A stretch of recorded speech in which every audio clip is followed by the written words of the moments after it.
I've always been interested in the intellectual foundations of the debate on our topic. And since nobody else seems to be doing this historical approach, I thought it appropriate if I said in this area. There seems to be a consensus that the typical intellectual today is more ready than most to embrace government intervention in education. But what of the intellectuals who were advocates of laissez-faire in the 18th and 19th centuries? They would surely not approve of today's extent of intervention, but as I shall argue, their tendency to compromise seriously weakened the defenses against the growth of an all-encompassing state. Now, from all the early intellectual writers, I'm going to select the political economists because this is an area I'm most familiar with. And here again, I have to limit myself to three people, Tom Paine and Adam Smith, John Stuart Mill. I may not get round to John Stuart Mill because of the limitation, but I'll do my best. Now, first of all, Tom Paine. Let me backtrack it a little bit. Before I get on to Tom Paine, let me say something about all three writers. The political economists were insistent on one aspect of education, and that is that it should never be free. There should always be price. There should always be a positive price. And with the positive price comes competition. Adam Smith, of all the three, was the most insistent on this point. Because if people have to pay at the door of the school, they have to pay a price, and then they choose another school because they're dissatisfied, that brings pressure to bear on the existing school because they automatically lose revenue. With free education, with inverted commas around that free all the time, have you noticed? With free education, there's not that pressure, there's not that incentive of facing public schools, faced with losing customers. But anyway, let me just repeat that point. All the political economists, except Karl Marx and Engels, all the economists of the 19th century did not want free education. Now, to say something about Tom Paine, and I may say, let me confess that these three writers, to some extent, have been heroes of mine, and I feel a little bit guilty with my criticisms that I'm going to put forth. But let me also add that the criticisms are partly from the benefit of hindsight. Tom Paine's Rights of Man, first published in 1791, contained an agreement that the quantity of education, or contained the observation that the quantity of education was insufficient, but the shortfall was due not to the unwillingness of parents to educate their children adequately, but to the simple fact of poverty. But poverty, in turn, Tom Paine tells us, was due almost entirely to excessive taxes on the poor. General taxation, and especially the excise tax, had been increasing substantially in the late 18th century. The land tax paid by the aristocrats had, in contrast, been falling. Just over 1/2 of the total revenue went on servicing the huge national debt. The remainder went on current government expenses that Paine believed to be extravagant. And Paine insisted that money taken in taxation from average families was much more than enough to finance a basic education for their children. Much of this revenue, incidentally, came from the poor rates. Well, after producing an agenda for radical reduction of government expenditure, Paine set about discussing how to dispose of what he called the surplus. Instead of proposing simple reduction of taxes on the poor, to which the logic of his argument pointed, he advocated instead a conditional remission of taxes. The condition was that parents should send their children to school to learn reading, writing, and arithmetic. And who should monitor such a voucher system? Paine had no qualms in proposing that it be done by the minister of the church parish. I quote Paine's words, the ministers of every parish to certify jointly to an office for that purpose, that this educational duty be performed, end of quote. Well then, after speaking up for the average man, therefore, Paine proceeded to indicate that ultimately he mistrusted the average man. My interpretation anyway, because the implication was that if simple tax reduction was resorted to, the people could not be depended on to spend enough of their increased disposable incomes on education. Yet Paine's initial argument was that it was heavy taxation that was the main obstacle to private purchase of education. He had no evidence of the reluctance of parents to buy education, no evidence on basic family preferences. And even if he was doubtful of the ability and willingness of parents to spend on education, there remained the issue of liberty. Did Paine's rights of man not extend to freedom to decide on the type and amount of education of his or her children? Unfortunately, however, Paine failed to address this question. Paine's voucher system, and he was probably the earliest originator of vouchers, his voucher scheme demanded schooling. Yet this was not the only vehicle for education. Why then did Paine superimpose his own choice? And why should ministers of religion have the sole right to monitor the voucher program? Would they not increasingly modify the definition of education to become more and more in conformity with their particular religious creed? And what constraints were there on the size of the special office that Paine wanted the ministers to report to? He appears to have paid no heed at all to the counselling of William Godwin, father of Mary Shelley, at the time. Godwin warned about the potential growth of bloated bureaucracies that would be encouraged by late 18th century proposals for what was called a national education. Well, so much for Tom Paine. Now on to Adam Smith. And again, I feel most guilty of all in this case because I'm usually favorably disposed to the father of economics. In his Wealth of Nations, published in 1776, Smith, as you all know, argues that economic growth will best occur when natural liberty is respected and leads to specialization or participation in the division of labor.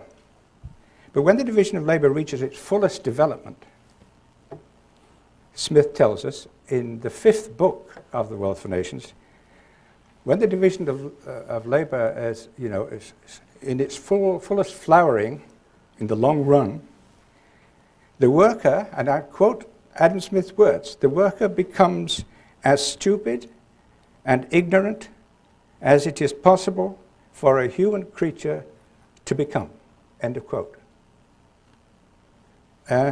Smith's forecast of the degeneration of labor is based on one condition, that government fails to take some pains to prevent it.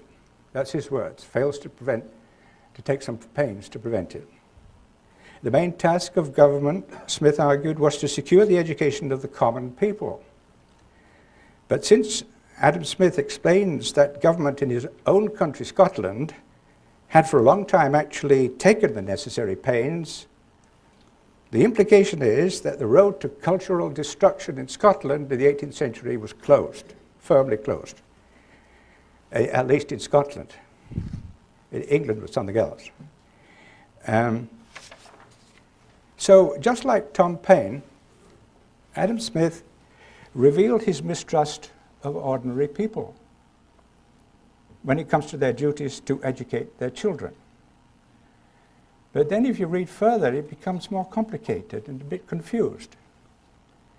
In his lectures delivered to students in Glasgow in the 1760s, Smith is more explicit.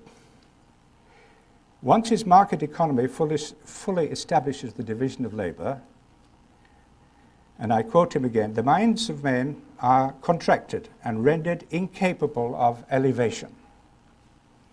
Education is despised or at least neglected. That's what the market does to people, the cultural effects. It's astonishing, I think, when you first read those words. He observes that, in contrast, people of some rank and fortune have money to afford education.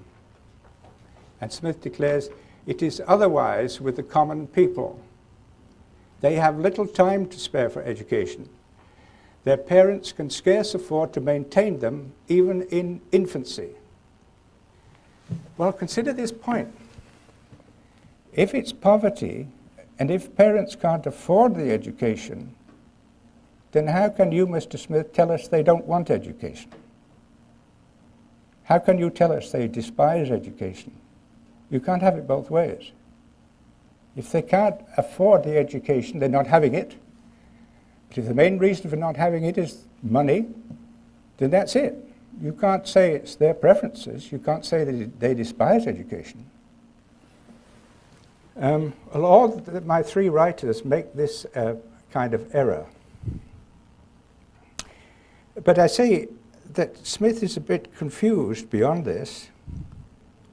You see, his statement includes the fact that the Scots had passed legislation supporting a parochial school, one school in every parish. One school in every parish. And he says that this legislation had made most people in Scotland at the time able to read, and a large number able to write. And we have to ask ourselves, in retrospect, whether this was due to the legislation or whether it's due to something else. The Scottish Act of 1696 laid down that a school should be erected in every parish and that teachers' salaries be met by a tax on local landowners and tenants. This schooling, however, was not made compulsory by law, and neither was it made free. The parental fees made up a big part of the teachers' salaries and were paid by every social class. The Scots did not have free and compulsory education, schooling rather, until about the same time as England did in the 1880s. Now, the more Smith championed the Scots parochial system, therefore, the more implicit credit he was paying to parents. Why? Because parents are paying fees for that parochial education. And they weren't compelled to go to school. Here they were, without compulsion, paying money at Smith's parochial school. There was some subsidy, sure. The school building was subsidized by local landowners, but it wasn't free. I mean, there were other costs besides the building. So the parents' action then in voluntarily paying fees to purchase education at the parish schools was obviously a tribute to parents in Smith's own time, despite his contrary statement in his lectures that education would be despised when the market system flourished, after the division of labor was well established. More interesting still, this is an economic history point. It was the fee-paying private schools, not the parochial schools, the private schools that were bearing the main burden of Scottish education in terms of number of scholars. For every one Scottish parochial school pupil in 1818, there were 2 non-parochial school pupils. And the non-parochial school pupils, private school pupils, outnumbered the parochial pupils by much more than 2 to 1 in the growing industrial areas of Glasgow. The very areas where Smith argued there was greater need for schooling because parents would despise education in those industrial places. And it's a bit odd to find all this in Smith because generally he prefers private institutions, private incentives, and property ownership, property rights, and that sort of thing. He had no confidence in the economic judgment of human beings in collective organizations in which responsibility was separated from ownership. Well, in the private schools I've just talked about, the non-parochial schools, which were flourishing, responsibility was typically not separated from ownership because they were privately owned schools. And their growth, the growth of these privately owned schools, because if you didn't like them, you called them private adventure schools. That was the term given to opponents. But the growth of these schools, Smith might well have argued, was in no small part due to the natural liberty that A, allowed them to exist, and B, created the growing incomes that helped create the demand for them. It's true that private schools often received private endowments or subsidies. When somebody dies and leaves money to a school, that's called an endowment. And Smith was rather critical of excessive private endowments, and some people here, when you start private voucher systems, might want to learn a bit more about Smith's views on this. You can have excessive private endowment, especially if that endowment goes to the salary of the teacher, because that makes his income independent of his efforts in front of his customers. If you're getting a guaranteed income from over there, you don't care so much of the part of the income that's coming from your customers. That, roughly speaking, was Smith's objection. So don't overdo this endowment business. Keep enough margin there for the parents to pay out of their own pockets. Well, the substantial growth in the Industrial Revolution towns of Scotland, such as Greenock, Paisley, and Glasgow, was accomplished largely by the so-called, as I've said, adventure schools or for-profit establishments. And the practice of endowing schools was much more prevalent south of the border in England. Well, that's about 20 minutes, Marshall. I haven't got to John Stuart Mill. Maybe a bit later on I may have time to say something about him, but perhaps I better stop right there for now. Is that all right?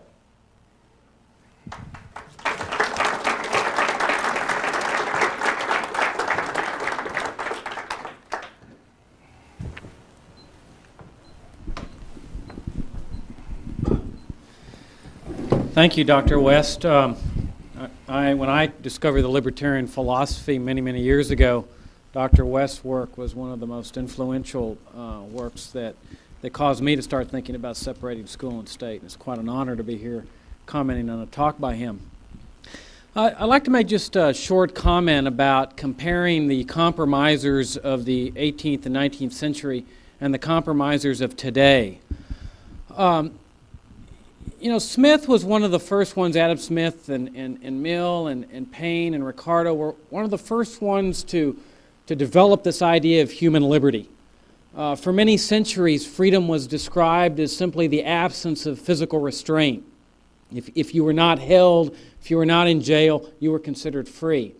And along comes Smith and says, no, freedom means more than that. It means more than the absence of physical restraint. It means the right to engage in an enterprise without a license or to accumulate wealth without state interference, to pursue education without interference.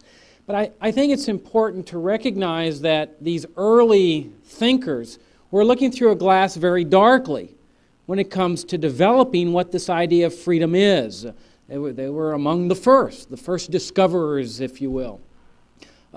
A classic mistake that they all made, of course, was on the labor theory of value, that the value of an item is based on how much labor goes into producing it.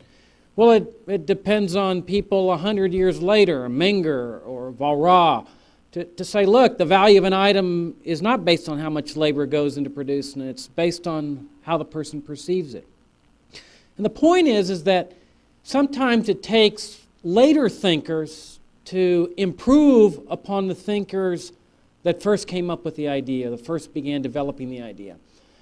200 years later, after we've had time to study the ideas of the founders or the 19th century political economists and read later thinkers, Mises and Hayek, West, we don't have the room for excuse like the early thinkers did.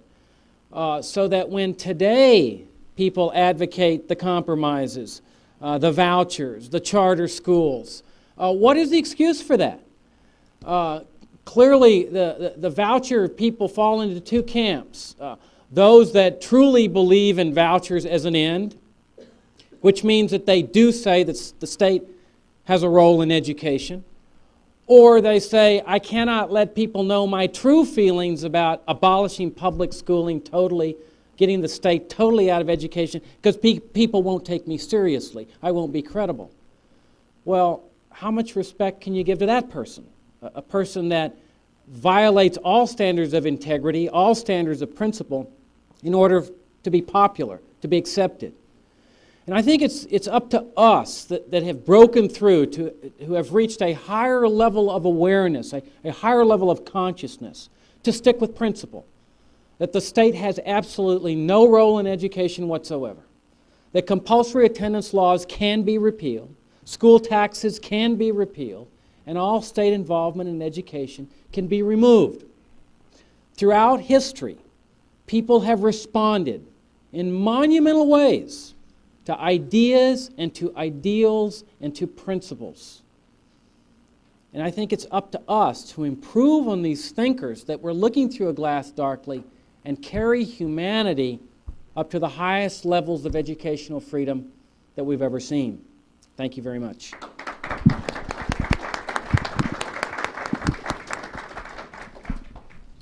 Well, thank you. Let me second Bumper's opening statement about the honor it is to share a platform with Professor West. You can't be a libertarian very long before running across Dr. West's name and then looking up articles and books, because you know immediately there's something significant there, not just on education, but his work on Adam Smith, which is, was a great source of information and inspiration to me. When Professor West was going through how these thinkers mentioned or believed that the poor, what they used to call the lower orders, I guess, didn't value education, I thought of a very charming quotation by James Mill, father of John Stuart Mill, which is in Professor West's book. I wish I had the text of it here, but to the effect that around London, where poor people lived, James Mill noticed that even when families were in such sad straits that they could only scrape together some potatoes for food for weeks at a time, they still managed to come up with money to send their kids to school. And this was decades before there was compulsory universal schooling in England, blasting to smithereens this idea that the lower orders were not interested in such things. One of the things I came across in working on my own book was that there was great concern in England that the lower orders, because they were literate, were too readily reading Thomas Paine's Rights of Man, and this was seen as something of a threat to the higher orders, and that this sort of goes against the idea that government and the elite of a nation is always interested in having an educated population. They have a long record of actually discouraging education, taxing newsprint, for example, passing laws prohibiting slaves from learning to read, things of that nature. I also share Professor West's view about taking heroes and pointing out some of the warts, but of course, I guess to some extent they had them. Two heroes I'll mention who unfortunately also follow in this line. Richard Cobden, the great free trader and advocate of non-interventionism and foreign policy in 19th century England. A great hero of mine. I always was drawn to him first because of his work on free trade, and then how he tied it into free trade being a great facilitator of peace and a great force for harmonizing people's interests around the world. It saddened me to learn that he was an advocate of government schooling. as I understand it, on the grounds of some sort of public goods theory. I don't know how explicit it was, but the idea being that there are benefits to education that go beyond the student, that spill over into the general community, and therefore the community, and the community won't, I mean, people in the community by themselves won't pay for this child's education, but nevertheless they'll reap benefits. By the way, if you want to see that argument totally obliterated, I refer you to Professor West's book, Education in the States, just masterly total dismantling of any such theory. And then finally, I'll close on this, Thomas Jefferson, a hero of mine, probably a hero of many people in the room. It might sadden you to learn that he was also an advocate of state-sponsored schools, although with some caveats. For example, he was against compulsory attendance. I mean, he thought that taxes should be used to support schools. I don't believe he wanted the government to actually operate schools, but nevertheless support them. But he was against compulsory attendance. As he put it, it is better to tolerate the rare instance of a parent refusing to let his child be educated than to shock the common feelings and ideas by the forcible carrying away and education of the infant against the will of the father. Now, Jefferson also had a more modest idea of what education should be, simply more or less teaching children to read and write. He didn't have sort of the social engineer's vision, but Joel Spring, the education historian, pointed out that even Jefferson could not resist the temptation of using the educational system to perpetuate what he considered to be political truth.